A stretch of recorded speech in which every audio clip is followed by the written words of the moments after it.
Hi, എല്ലാവർക്കും happy Easter. Easter ആയിട്ട് ഇന്ന് ഫുഡ് നമുക്ക് ജിഷ്ടിച്ചൊരു വീഡിയോ നമുക്കും പോകാൻ വേണ്ടി റെഡി ആയതാണ്. നമുക്ക് സലൂൺ ഓപ്പണാണ്. ഞാനിപ്പം 1:30 ആവുന്നു. അപ്പം റൂമിലോട്ട് വന്നിട്ട് പെട്ടെന്ന് ഡ്രസ്സൊക്കെ ഒന്ന് ചേഞ്ച് ചെയ്തു. ഞാനും ഉണ്ട്, വിനുവും ഉണ്ട്. വിനുവിനെയും ചേച്ചി ഇൻവൈറ്റ് ചെയ്തിട്ടുണ്ട്. അപ്പം കുറച്ച് സാധനമൊക്കെ വാങ്ങിച്ചിട്ടുണ്ട്. അവിടെ ഒരു കുട്ടിയുണ്ടല്ലോ, ജിഷ്ടിച്ചിന് മോൻ. അവനെയൊക്കെ എല്ലാം മീൻസ് എൻ്റെ വീഡിയോ കാണുന്നവർക്ക് അവനെ കണ്ടിട്ടുണ്ടായിരിക്കും. അപ്പം അങ്ങോട്ട് പോകാൻ വേണ്ടി റെഡിയാണ്. നമ്മുടെ തൊട്ടടുത്ത് തന്നെയാണ്. ഒരു റോഡ് ക്രോസ് ചെയ്ത് അപ്പുറത്താണ് അവരുടെ, അതായത് നമ്മുടെ സലൂണിൻ്റെ റോഡ് ക്രോസ് ചെയ്ത് കുറച്ച് മുന്നോട്ട് നടക്കുമ്പോഴാണ് അവരുടെ ബിൽഡിങ് വരുന്നത്. അപ്പോൾ ഇനി അവിടെ പോയിട്ട് ഈസ്റ്ററിന് നല്ല തട്ടാം എന്ന് വിചാരിക്കും. ഞാൻ അതുകൊണ്ട് ബ്രേക്ക്ഫാസ്റ്റ് ഒന്നും കഴിച്ചിട്ടില്ല. എംടി ഒരു ചായ കുടിച്ചു. വേറെ ഫുഡായിട്ട് ഒന്നും കഴിച്ചിട്ടില്ല.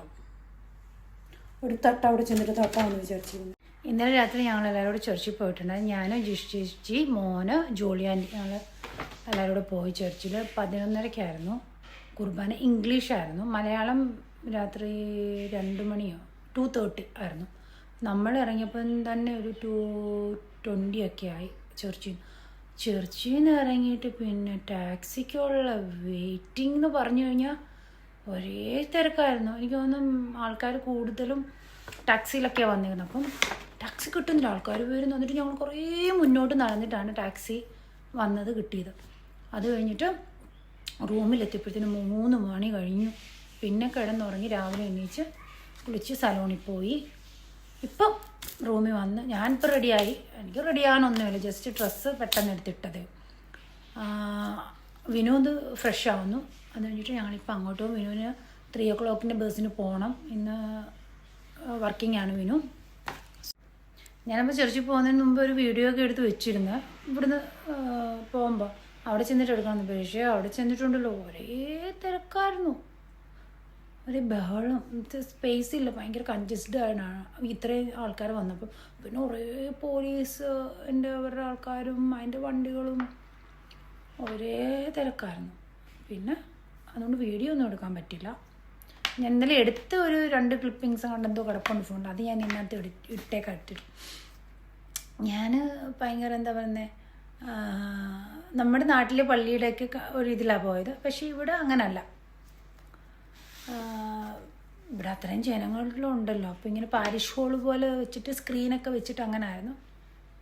എനിവേസ് കുറേ നാളായി അമ്പലമാണേലും പള്ളിയൊക്കെ ആണെങ്കിലും പോയിട്ട്. അപ്പോൾ എല്ലാവരും എല്ലാം പോസിറ്റീവ് ആകട്ടെ എന്ന് ഞാൻ വിചാരിക്കുന്നു. ഞാൻ എല്ലാവർക്കും വേണ്ടി പ്രാർത്ഥിച്ചിട്ടുണ്ട്. എല്ലാവർക്കും വേണ്ടി തിരി കത്തിച്ച് പ്രാർത്ഥിച്ചു. ജോലി ഇവിടെ ഞാൻ സലൂണിലായതുകൊണ്ട് തന്നെ ഇവിടെ കുറേ കസ്റ്റമർ വരുമ്പോൾ എല്ലാവരും അവരുടെ ഓഫീസിലെ പ്രോബ്ലംസും സാലറി കട്ടിങ്ങിൻ്റെ ജോലി ഉണ്ടോ ഇല്ലയോ എന്നറിയില്ല, ഇതിനകത്തൊരു തീരുമാനമാകത്തുണ്ടെന്നൊക്കെ പറയുമ്പം എനിക്ക് കുറച്ച് പെട്ടെന്നത് മനസ്സിലാകുന്നത്. കുറേ ആൾക്കാർ പറയുമ്പോൾ അത്രയും എഫക്റ്റ് ചെയ്യുന്നുണ്ട്, നമ്മളെ തന്നെ എഫക്റ്റ് ചെയ്തിട്ടുണ്ട്. സോ നമ്മൾ വിചാരിക്കും നമ്മളെ മാത്രമാണ്, പക്ഷെ എല്ലാ ഫീൽഡിലും ഇത് ഭയങ്കരമായിട്ട് ഇതിൻ്റെ ഒരു ഇത് നടക്കുന്നുണ്ട്. അപ്പം എല്ലാവരുടെയും ജോലിക്ക് ഒരു പ്രശ്നം ഉണ്ടാകത്തില്ല. പ്രശ്നമെല്ലാം പെട്ടെന്നൊന്ന് സോർട്ട് ഔട്ട് ആകണേന്ന് നമുക്ക് പ്രാർത്ഥിക്കാനല്ലേ പറ്റുള്ളൂ. എല്ലാവർക്കും വേണ്ടി ഞാൻ പ്രാർത്ഥിച്ചിട്ടുണ്ട്. എല്ലാം ശരിയാവുന്ന ഒരു പ്രതീക്ഷയാണ്. എല്ലാം ഒരു പ്രതീക്ഷയുടെ. അപ്പോൾ ഞാൻ തമ്പുരാനോട് പറഞ്ഞു, എൻ്റെ തമ്പുരാനെ എല്ലാം ഒന്ന് പെട്ടെന്നൊന്ന് ശരിയാക്കി തരണേ എന്നൊക്കെ വിചാരിച്ച് അതിൻ്റെ ചേച്ചിയോടെ പറഞ്ഞു. ഇനി നമ്മൾ നാളത്തെ ഒരു ഫുൾ പോസിറ്റീവാണ്, നമ്മൾ ഒരു നെഗറ്റീവും ഇല്ല, ഫുൾ പോസിറ്റീവ് എന്നൊക്കെ പറഞ്ഞിട്ടാണ് പോകുന്നത് പള്ളിയിൽ. അപ്പോൾ ഇനിയിപ്പം പോയി എന്താ ഫുഡൊന്നും എനിക്കറിയത്തില്ല. അവിടെ ചെല്ലുമ്പോൾ അറിയാം. ചിലപ്പം ബിരിയാണി എനിക്കറിയില്ല. അത് പോട്ടെ.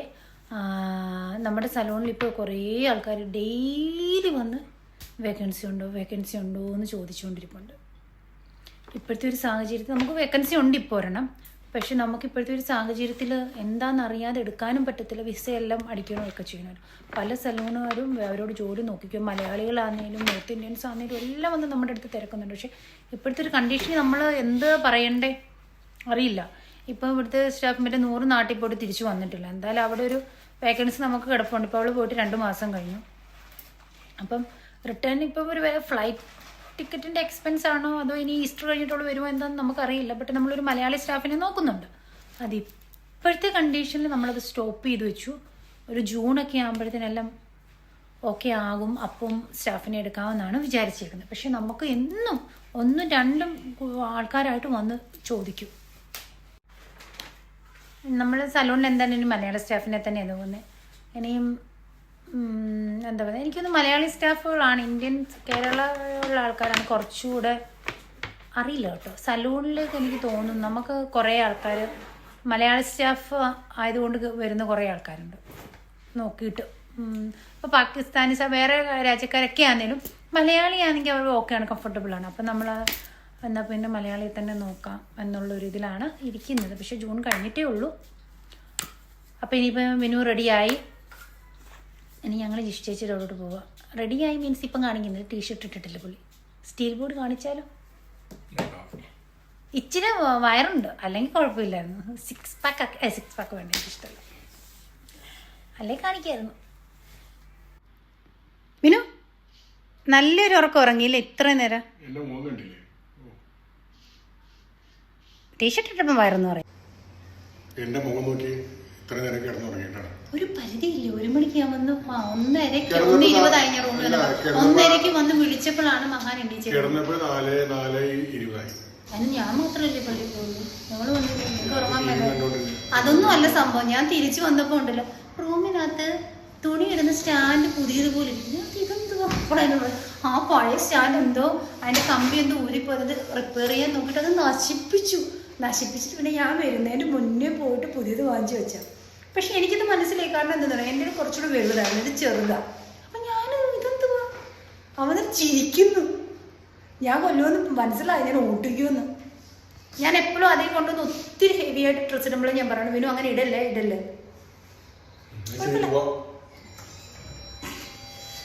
ആ സ്റ്റാൻഡിൽ കൊണ്ടുവന്ന് ഹെവി തുണിയായിട്ട് ഇങ്ങനെ അങ്ങോട്ട് ടർക്കി എല്ലാം. അപ്പം ഞാൻ മിനു അതിൻ്റെ കമ്പി ഇങ്ങനെ ഊരിപ്പോയത്. പക്ഷെ അത് ഊരിപ്പോയി ഫിക്സ് ചെയ്യാൻ പറ്റും.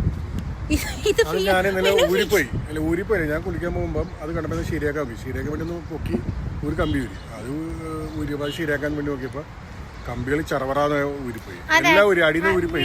അത് അങ്ങനെ തന്നെയാ, കമ്പികൾ മൊത്തം തന്നിട്ട് നമ്മളത് സെറ്റ് ചെയ്തെടുക്കുവായിരുന്നു. ആക്ച്വലി എനിക്കറിയാം എടുത്താണ്. പക്ഷെ ഇന്നലത്തെ അവസ്ഥ പരിതാപകരമല്ല. വിനുവിന് പേഷ്യൻസ് ക്ഷമയില്ല. അതുകൊണ്ട് പുള്ളിക്കാരൻ പോയിട്ട് അല്ലാത്ത ഒരു സ്റ്റാൻഡ് വാങ്ങിച്ചു വെച്ചു.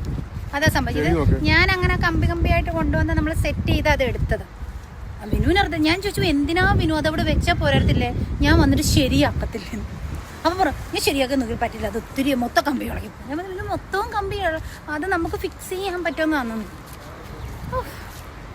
കുഴപ്പമില്ല, ഇട പൈസ പോയി എത്ര തന്നെ. ഹലോ, ഇന്നലെ പാസ്വേഡ് അടിച്ചോളൂ, നമുക്കറിയത്തില്ല. അപ്പം ഇവർ ഇത് കുറച്ചുകൂടി സെറ്റപ്പാണ്. പാസ്വേഡൊക്കെ വരണം. അവർ വന്ന് പറഞ്ഞൊക്കെത്താണ് കാരണം ഭയങ്കര സെറ്റപ്പാണ്. നമ്മുടെ ആർക്കും തരാം ഇല്ല വിനു. ഞങ്ങളുടെ സെക്യൂരിറ്റി ചേട്ടൻ ഒരു 9:45 ആകുമ്പോഴത്തേനും ബാക്ക് അങ്ങ് ക്ലോസ് ചെയ്യും. പിന്നെ ആർക്ക് വേണമെങ്കിൽ ഫ്രണ്ടിൽ കൊടുക്കാം. പക്ഷെ എൻ്റെ ക്യാമറ ഉണ്ട് അല്ലേ, അതറിയത്തില്ല. ആ ഐഷു വന്നു. Hello, say hi. ഇത് ബീഫ്, ഇവിടെ കട്ട്ലേറ്റ് ആയിക്കൊണ്ടിരിക്കുന്നു. ഒരു സെക്ഷൻ കഴിഞ്ഞു. ഇത് പനീർ ടിക്ക. ഇനി എന്തൊക്കെയാണ് മെനു? 4 ഫാമിലിക്ക് വേണ്ടി ഇവിടെ കുക്കിങ്ങാണ് ഇവിടെ നടക്കുന്നത്. അതുകൊണ്ട് ഇവിടുത്തെ അടുപ്പ് പറ്റാത്തതുകൊണ്ട് മേളിലൊരു ഫാമിലി, അപ്പോൾ അവിടെ കുറച്ച് ചെയ്യും. എന്നിട്ട് എല്ലാം കൂടി ഇങ്ങോട്ട് കൊണ്ടുവരും. അതുകൊണ്ട് രാവിലെ വിളിക്കാൻ നന്നായെന്ന് ഞാൻ പറയുമായിരുന്നു. കാരണം രാവിലെ കഴിച്ചു കഴിഞ്ഞാൽ പിന്നെ ഉച്ചയ്ക്ക് ഞാൻ കഴിക്കത്തില്ല. പട്ടിണിക്ക് ഇരുന്ന് വന്നായിരുന്നു. ഒരു ചായ കുടിച്ചിട്ടുള്ളൂ. സത്യം നന്നായി. അത് പാലപ്പൊക്കെ ഞാൻ ഇതിന്റെ കൂടെ ഒരെണ്ണം കഴിച്ചോളാം. രാവിലത്തത് ഉച്ചക്കത്തത് എല്ലാം ഉച്ചയ്ക്ക്. എന്നിട്ട് പട്ടിണി കിടത്തിട്ട് നല്ല പാത്രമാണ്. വേറെ ഒരു ഫാമിലിയുടെ കുട്ടിയാണ്. ഇവര് നമ്മുടെ സലൂണിന്റെ പൊക്കത്താണ് താമസിക്കുന്നത്. എന്താ ബിരിയാണി ആണല്ലോ ഇവിടെ എന്ത് വന്നത്? ഇന്നെന്താ ബിരിയാണി മാറ്റി പിടിച്ചത്? നമുക്ക് ഒരു വ്യത്യാസം വേണ്ടേ. പിന്നെ ഒരു വെജിറ്റേറിയൻകാരനും ഉണ്ട്. മുഖം കാണിച്ച ആ പാത്രം കഴിയുന്നതിന്റെ ഇടയില് പിന്നെ എന്റെയൊക്കെ പിന്നെ എല്ലാ ഫിൽറ്റർ ഉള്ളതുകൊണ്ട് ഓടുമല്ലേ. ഈ ഉരുളി ചേച്ചി നാട്ടിൽ പോയിട്ട് വന്നത് വാങ്ങിച്ചോണ്ട് നല്ലൊരു കുഞ്ഞൊരു ഉരുളി, നല്ല ക്യൂട്ട് ഉരുളി, അതായത് ഒതുങ്ങിയ ഒരു ഉരുളി. അതെനിക്ക് ഇഷ്ടപ്പെട്ടു കേട്ടോ.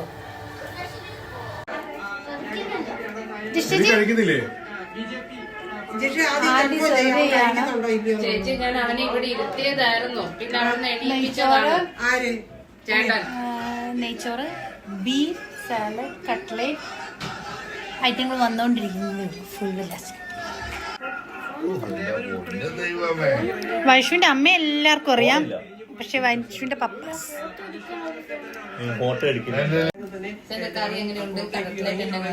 വിനുവിന്റെ തീർന്നു. ചിക്കൻ പീസ് എടുത്തില്ലേ? Leg piece. അത് വെജിറ്റബിൾ ആണ്, കാരണം ചിക്കൻ ഫ്രൈ ഉണ്ട്, കട്ട്ലേറ്റ് വെജിറ്റബിൾ ആണ്. ഐഷുവിന്റെ മുഖത്ത് കണ്ട് എന്തോ റൈസ് ഇരിക്കും. ഇന്നലെ രാത്രി ആന്റി ഇട്ട അച്ചാർ ഇതിട്ടിട്ടാ പള്ളി വന്നേ, പക്ഷെ എല്ലാം പിടിച്ചാന്റി ടേസ്റ്റ് ഉണ്ട്. പപ്പടം, അച്ചാർ, ബീഫ്, പഴം, സാലഡ്, ചിക്കന്, പനീർ, ഒരു വെജിറ്റബിൾ കറി, കട്ട്ലേറ്റ്, റൈസ്. വിനു